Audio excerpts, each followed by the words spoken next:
सुकून होटल से बाहर निकल चुकी थी। लड़खड़ाते कदम, बेजान सा शरीर और आंखों से लगातार बहते आंसू। वह खुद को गंदा महसूस कर रही थी, जैसे कोई जिंदा लाश बन गई हो। वह शहर के एक कोने में बने एक छोटे से गार्डन तक चली गई और जाकर एक बेंच पर बैठ गई। उसका दिल फट रहा था, दिमाग सुन था और आत्मा जैसे रो रही थी। वह फूट फूट कर रोने लगी। उसकी सिसकियां इतनी धीमी थीं कि कोई सुन भी नहीं सकता था, लेकिन उसका दर्द पूरी फिजा को चीर रहा था।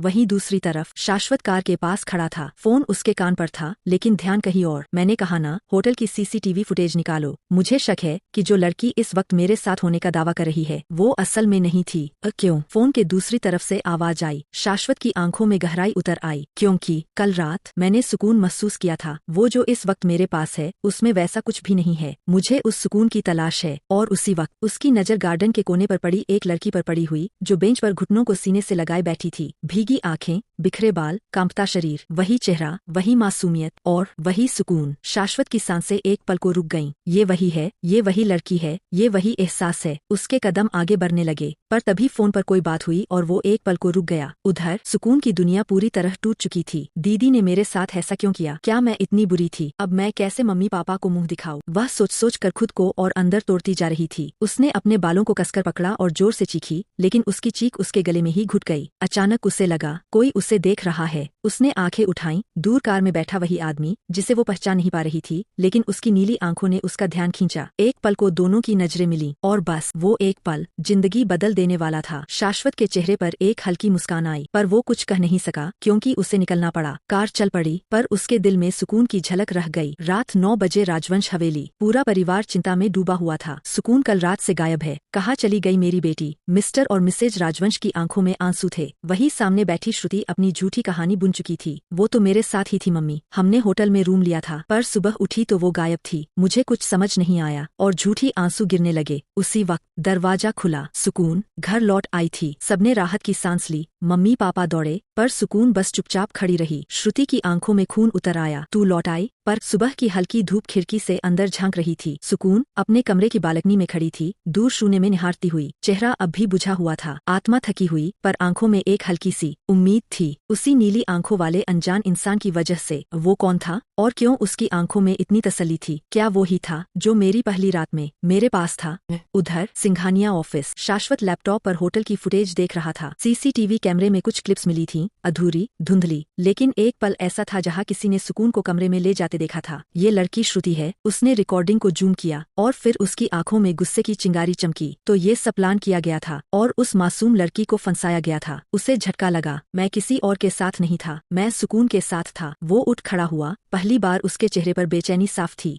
अगले दिन शहर के कैफे में सुकून अपनी सहेली के साथ बैठी थी। वह ज्यादा नहीं बोल रही थी, बस चुपचाप सामने देख रही थी। तभी कैफे का दरवाजा खुला। शाश्वत अंदर आया। उसकी नजर सीधे सुकून पर पड़ी और फिर रुक गई। वो वहीं खड़ा रह गया। सुकून ने भी उसे देखा। एक पल के लिए उसकी आंखें नम हो गईं और फिर उसने नजरें झुका लीं। शाश्वत धीमे कदमों से उसके टेबल तक आया। मैं आए? सहेली ने सुकून की तरफ देखा। सुकून ने धीमे से सिर हिला दिया। शाश्वत बैठ गया। तीनों के बीच एक अजीब सी खामोशी थी। कुछ देर बाद उसने कहा, हम पहले मिल चुके हैं, शायद उस रात। सुकून की आंखों से आंसू टपकने लगे। वह खड़ी हुई, जाने लगी, पर शाश्वत ने धीरे से उसकी कलाई पकड़ी, बहुत हल्के से, बहुत सम्मान से। डोंट वरी, मैं तुम्हारा कोई दुश्मन नहीं हूँ। मैं बस जानना चाहता हूँ, क्या उस रात तुम ठीक थी? सुकून रो पड़ी। उसने कुछ नहीं कहा, सिर्फ सिर हिला दिया। नहीं। शाश्वत की मुट्ठी भींच गई। जो भी तुम्हारे साथ हुआ गलत हुआ, लेकिन मैं वादा करता हूँ, मैं तुम्हारे साथ खड़ा रहूंगा अगर तुम चाहो। उसकी आवाज में कोई दिखावा नहीं था, सिर्फ सच्चाई। सुकून ने पहली बार उसकी आंखों में देखा और वहाँ प्यार नहीं बल्कि सम्मान झलक रहा था। वो एक पल को ठिठकी और फिर धीरे से बैठ गई।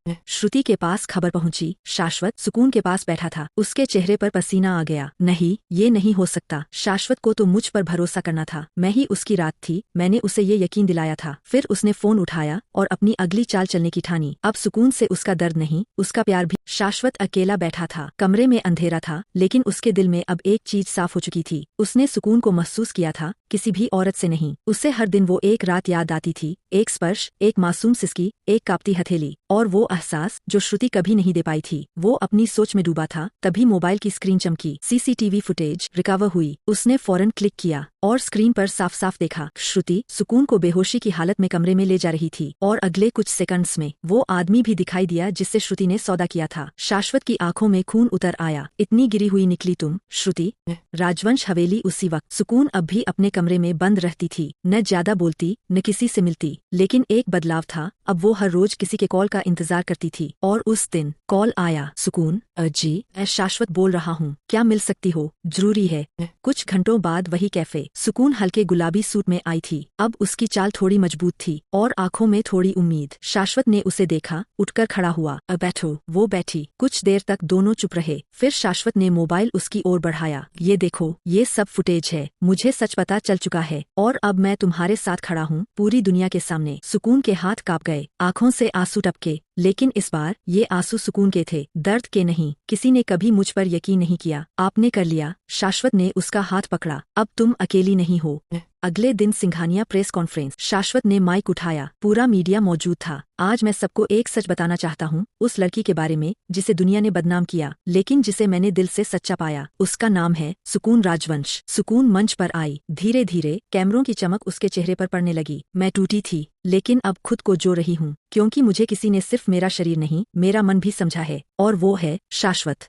उधर श्रुति अपने कमरे में मोबाइल की स्क्रीन देख रही थी। सब कुछ छिन गया मुझसे। मैंने जिसे सिर्फ इस्तेमाल करना चाहा, उसने सबका दिल जीत लिया। वो जमीन पर गिर गई, हार गई थी, खुद से, दुनिया से और अपने झूठ से। कुछ दिन बाद मंदिर के आंगन में शाश्वत और सुकून दोनों सामने खड़े थे। शाश्वत ने उसकी मांग में हल्के से सिंदूर भरा। अब तुम मेरी नहीं, मैं तुम्हारा हूँ। सुकून की आंखों से आंसू बह निकले, लेकिन इन आंसुओं में